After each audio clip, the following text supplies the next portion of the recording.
하나님 말씀 함께 보겠습니다. 요한복음 5장입니다.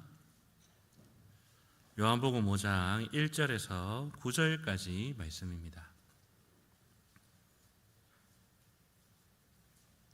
요한복음 5장 1절에서 9절까지 말씀입니다. 우리 찾으셨으면 한 절씩 교독하시겠습니다.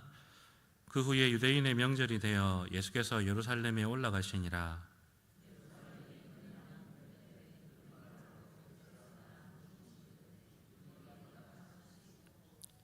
그 안에 많은 병자, 맹인, 다리 저는 사람, 혈기 많은 사람들이 누워 누불의 움직임을 기다리니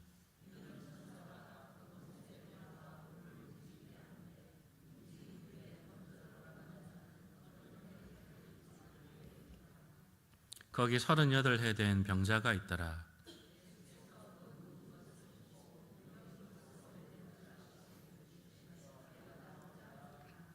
병자가 대답하되 주여 물이 움직일 때에 나를 못에 넣어주는 사람이 없어 내가 가는 동안에 다른 사람이 먼저 내려가나이다.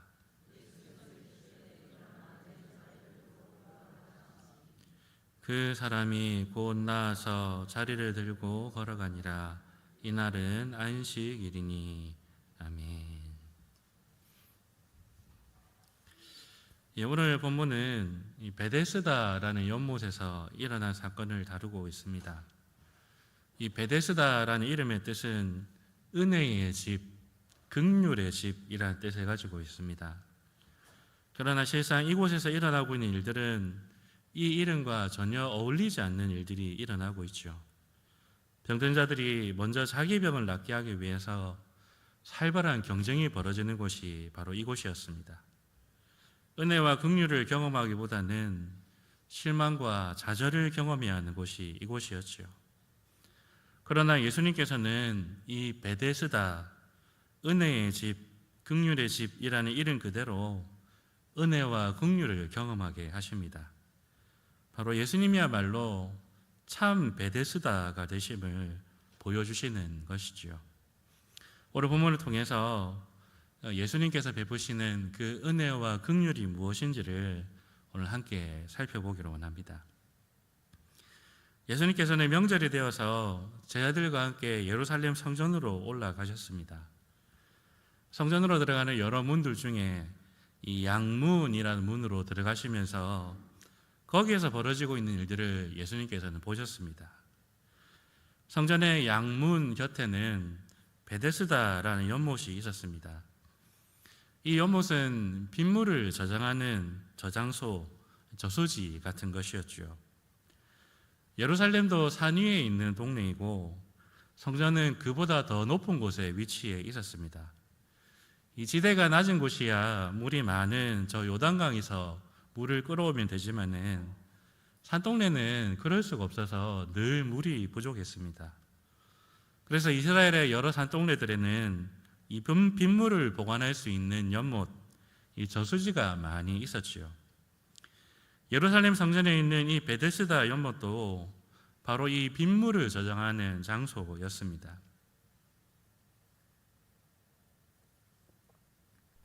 이 베데스다 연못은 먼 길을 걸어서 성전 예배에 참여하는 그 예배자들에게는 너무나 유익하고 귀한 곳이었습니다. 이 먼 길을 걷다 보면 이 제사를 드리려고 가져온 그 제물이 되는 그 가축들이 모래먼지에 다 더러워지지요. 그런 가축들을 이 베데스다 연못에서 깨끗이 씻기고 물도 먹여서 이 흠 없는 제물로 준비시켜서 예배 가운데 나아갈 수가 있었습니다. 그리고 예배를 드리는 당사자도 흙먼지와 더럽게 되어버린 자신의 옷과 자신의 몸을 깨끗이 씻고 빨며 이 정결 예식을 드렸던 곳이지요. 하나님을 예배하기 위해서 먼 곳에서 나온 그 나그네들에게는 이 베데스다가 자신의 재물과 자기 자신을 씻는, 그래서 깨끗이 되어서 예배에 나아가는 그런 아주 귀한 장소였던 것입니다. 물론 우리는 예배를 통하여서 모든 죄가 씻겨지고 깨끗하게 될 수 있지만은 그런 예배의 은혜를 일부나마 미리 맛보게 하는 장소가 바로 이 베데스다 연못이었습니다. 그래서 이 연못의 이름은 베데스다, 은혜의 집, 긍휼의 집이었던 것이죠. 성전 예배를 통하여서 누리게 될 그 풍성한 은혜의 예고편을 보여주는 그러한 장소였습니다. 그런데 이 은혜와 긍휼이 넘치는 이 장소가 예수님 당시에는 경쟁의 장소가 되었습니다. 베데스다 연못에 물이 움직일 때에 먼저 들어가는 자는 어떤 병이라도 낫는다 하는 이상한 소문이 퍼져버린 것이죠. 그래서 온갖 병을 가진 사람들이 다 모여서 서로 들어가려고 경쟁하는 장소가 되어버렸습니다. 이 경쟁에 승리해서 먼저 들어간다 해도 병이 낫는다는 보장이 있는 것도 아닙니다. 더군다나 이 경쟁에 밀려서 물에 들어가 보지도 못한 사람의 입장에서는 이 장소가 계속 실패와 좌절감을 맛보는 그런 고통의 장소가 되어버린 것이죠. 은혜와 긍휼이 넘치는 이 장소가 바로 좌절과 고통의 장소가 되어버린 것입니다. 이 변질되어버린 이 베데스다 연못은 그 당시 타락해버린 이스라엘의 성전의 모습을 그대로 보여줍니다. 원래 이 예루살렘 성전은 이스라엘 백성들을 살리는 그 생명수가 흐르는 물줄기였습니다. 이는 율법이 시온에서부터 나올 것이요 여호와의 말씀이 예루살렘으로부터 나올 것임이니라. 이 말씀처럼 성전에서부터 흘러나오는 하나님의 말씀으로 이스라엘을 살리는 참된 생명수 강가가 바로 이 성전이었습니다. 이 생명수가 이스라엘을 통해서 결국 온 세상으로 퍼져나가서 온 세상을 살리는 생명수 강가, 그것이 바로 성전이었지요. 그런데 바리새인들과 서기관들이 그리고 제사장과 장로들이 이 생명수를 변질시켜 버렸습니다. 참된 하나님의 말씀을 가려버리고 사람의 전통으로 그것을 대신해 버렸습니다. 유다의 백성들은 성소로부터 흘러나오는 생명수를 공급받는 대신에 이 타락한 직분자들이 흘려보내는 구정물을 마실 수밖에 없었습니다. 그 결과 은혜와 긍휼의 집이었던 성전은 경쟁이 펼쳐지고 그로 인한 좌절과 실망이 가득한 고통의 집이 되어버린 것이죠. 이 성전의 모습, 이 이스라엘의 모습을 그대로 보여주고 있는 것이 지금 예수님 당시에 베데스다 연못에서 일어나고 있는 광경이었습니다. 이 변질된 베데스다 연못에서 고통과 고난의 세월을 보내야 했던 한 사람을 우리에게 본문은 소개하고 있습니다. 그는 38년 동안 중환병을 앓아서 이제는 다른 사람의 도움이 없이는 한 발짝도 나아갈 수 없는 병자였습니다. 그가 그렇게 베데스다 연못에서 누워있는 날이 수년이 되어도 그 누구도 그를 돌아보는 사람이 없었습니다. 자기 발로 혹은 다른 사람들의 도움으로 베데스다 연못에 들어가는 사람들을 바라보면서 좌절과 실망의 세월을 수년 동안 보내었다는 것이 그의 모습이었지요. 특별히 예수님께서 지금 성전을 찾은 날이 안식일이었습니다. 안식일이 되었음에도 안식을 누리지 못하고 그 베데스다 연못 근처에서 그저 괴로움과 고통 가운데 누워 있는 것이 바로 이 사람의 모습이었습니다. 바로 이 병자를 예수님께서 만나 주십니다. 예수님께서는 그 병자를 만나시고 그 병자에게 이렇게 물으시죠. 내가 낫고자 하느냐? 이 말씀은 이 병자의 의중을 물으시는 것이 아닙니다. 이 병자가 기대했던 것, 이 병자가 바랐던 것이 정답이 아니라는 것을 깨닫게 해주시는 말씀입니다. 베데스다 연못에 물이 움직일 때에 그 물에 들어가는 것이 병고침을 받는 진짜 방법이 아니라는 것입니다. 바로 참된 생수의 근원이시고 참된 베데스다가 되신 그 예수님이 이 병자를 깨끗게 하실 수 있음을 예수님께서 말씀하시는 것입니다. 예수님께서는 38년 된 병자를 단번에 낫게 하십니다. 이 병자를 향하여서 일어나 내 자리를 들고 가라 라고 명령하십니다. 이것은 단순히 병이 고침받았을 뿐만 아니라 약해진 근육과 온몸이 새롭게 되었음을 의미하는 선언이었습니다. 이 병자는 참된 베데스다가 되시는 예수님을 통해서 완전히 씻김을 받고 새로운 사람이 되었습니다. 안식일에도 안식을 누리지 못하던 자가 이제는 안식의 주인공이 되었습니다. 예수님께서는 이 사건을 통하여서 예수님이야말로 참된 안식의 주인이시요 참 베데스다, 참된 생수의 근원이 되심을 보여주고 계신 것입니다. 참된 생수의 근원이시며 참 베데스다가 되신 예수님을 통하여 우리 모두는 재씻김을 받고 새 사람이 되었습니다. 그러므로 우리는 그 은혜에 감사하며 참 생수이신 그리스도를 더욱더 간절히 사모해야 합니다. 그리스도께서 피 흘려 우리를 깨끗하게 해주셨으니 우리는 그 은혜가 헛되지 아니하도록 날마다 그 생수 되신 그리스도를 더욱더 가까이 해야 할 것입니다. 또한 우리는 이 그리스도의 몸인 이 교회가 바로 이 시대의 베데스다 연못이 되도록 기도해야 됩니다. 참 생수 되신 그리스도의 말씀이 이 새 성전된 교회에 끊임없이 흘러나오기를 소망하며 기도해야 됩니다. 이를 위해서 세우신 직분자들을 위해서 기도해야 됩니다. 말씀 사역자들을 통하여 생수의 강이 끊임없이 이 교회에 흘러나도록 기도해야 합니다. 그리고 그 생수의 강을 혹여나 경험하지 못한 자 있을까? 성도들을 돌아보고 돕는 일을 위해 세우신 우리 장로님과 권사님들을 위해서 기도해야 됩니다. 그리고 이 생수의 강에서 핍절하는 자가 없도록 영육간의 모든 필요를 도와 채우는 우리 집사님들을 위해서 기도해야 됩니다. 그래서 우리 교회 가운데에 참된 생수의 강이 끊어지지 않도록 누구든지 이 교회에 나오기만 하면 그리스도의 생명수를 경험할 수 있도록 바로 이 교회가 새로운 베데스다 연못이 되기를 위해서 우리는 기도해야 되는 것이죠. 바라기는 이 마지막 시대에 우리 마산제일교회가 새 베데스다 연못으로 풍성히 쓰임받으시는 우리 모두가 되시기를 간절히 바라겠습니다. 우리가 오늘 본문에서 한 가지 더 생각해 봐야 될 것이 있습니다. 예수님은 왜 38년 된 병자를 고치셨을까요?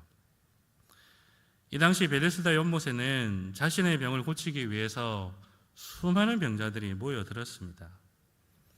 그런데 예수님께서는 그 중에서 38년 된 병자만 고쳐주셨습니다.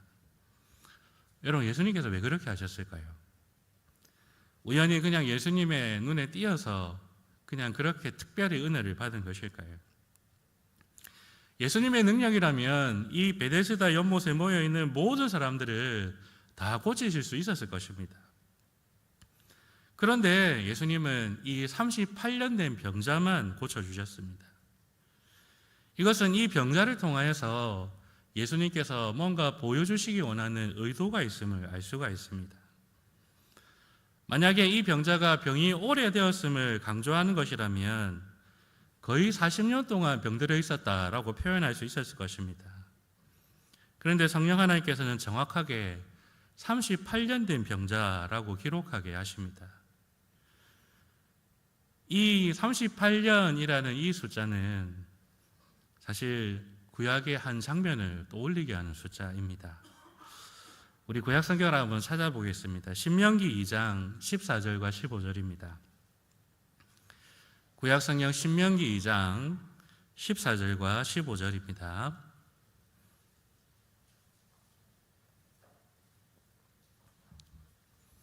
신명기 2장 14절과 15절 말씀.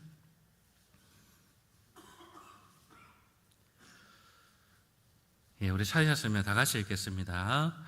가데스 바네아에서 떠나 세렛 시내를 건너기까지 38년 동안이라. 이때에는 그 시대의 모든 군인들이 여호와께서 그들에게 맹세하신 대로 진영 중에서 다 멸망하였나니 여호와께서 손으로 그들을 치사 진영 중에서 멸하신 고로 마침내는 다 멸망되었느니라. 아멘. 이스라엘 백성들은 가데스 바네아에서부터 이 요단강으로 가는 길목이라 할 수 있는 세렛 시내를 건너기까지 38년이 걸렸습니다. 왜 이런 일이 일어났습니까? 바로 이스라엘이 참된 생명수를 버렸기 때문에 그렇습니다. 이스라엘의 생명수는 그들과 함께하는 하나님의 말씀이었습니다. 그런데 그들은 가나안 땅을 정탐하고 온 그 정탐꾼들의 말을 믿고 하나님의 약속을 잊어버렸습니다. 참 생명수이신 하나님의 말씀이 아닌 10명의 정탐관들이 전해준 그 불신앙의 말을 더 신뢰했습니다. 결국 생명수를 버리고 구정물을 택한 이스라엘은 그 물과 함께 타락해버렸죠. 마치 오늘 본문에 나오는 이스라엘처럼 거짓된 말씀으로 타락해버린 성전과 함께 타락해버린 베데스다 연못과 같은 모습이었습니다. 이 일로 인해 그들은 광야에서 40년간 고난의 세월을 보내야 했습니다. 이 40년의 광야 생활을 오늘 민수기 본문에서는 38년이다라고 말하고 있습니다. 이것은 이스라엘 백성들이 출애굽에서 가데스 바네아에 거주한 것이 바로 이 2년의 세월이 흘렀기 때문입니다. 그래서 가데스 바네아에서 다시 요단강 앞에 서게 될 때까지 흘렀던 이 38년의 시간은 이스라엘 백성들이 참된 생명수를 버리고 거짓되고 타락한 물을 선택한 그 결과로 받게 된 심판의 세월들이었습니다. 그 심판으로 인해서 출애굽의 1세대들은 약속의 땅을 보지도 못하고 광야에서 다 죽었지요. 예수님께서는 이 38년 된 병자를 통하여서 예수님 당시 이스라엘의 영적인 상태가 어떠한지를 말해주고 계십니다. 거짓된 물, 타락한 물을 마셔서 38년 동안 광야를 헤맸던 그들의 조상들처럼 여전히 타락한 물로 안식을 누리지 못하고 유리방황하고 있는 이 이스라엘의 모습이 지금 이 모습과 똑같다라는 것입니다.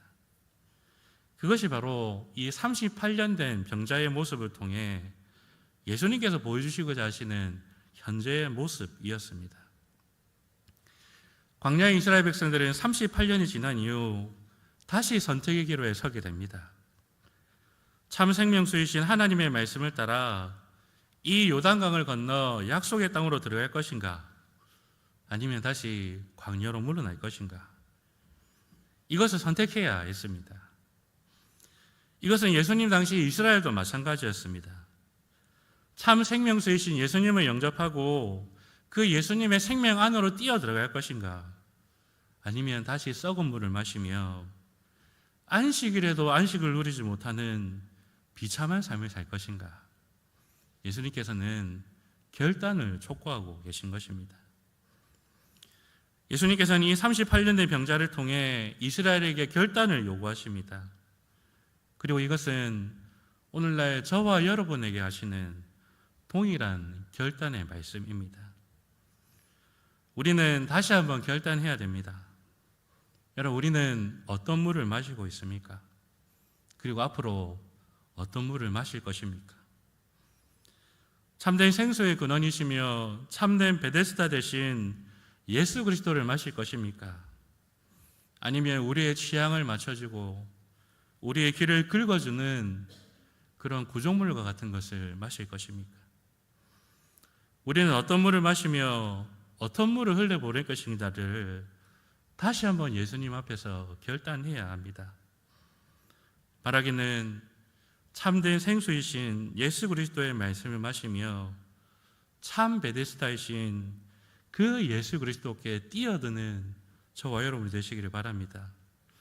그래서 우리가 그 안에서 생명을 누릴 뿐만 아니라 이 생명수를 온 세상에 흘려보내는 참 베데스다의 사명을 감당하는 저와 여러분 되어서 그 주님의 생명에 날마다 동참하는 우리 모두가 되시기를 바라겠습니다.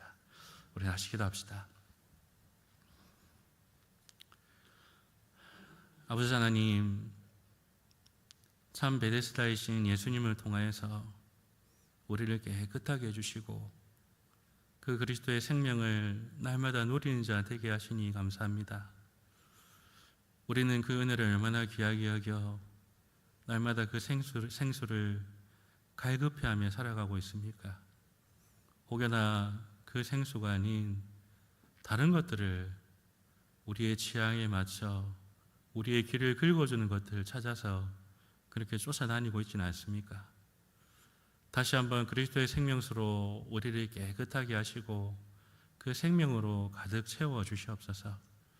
그래서 우리와 우리 교회가 이 시대에 그리스도의 생명을 마음껏 흘러보내는 참 베데스다 연못이 되게 하여 주시옵소서. 그렇게 주님 앞에 온전히 쓰임받음으로 더욱더 큰 생명의 능력을 날마다 공급받는 우리 모두가 되게 하여 주시옵소서. 우리 주 예수님 이름으로 기도합니다. 아멘.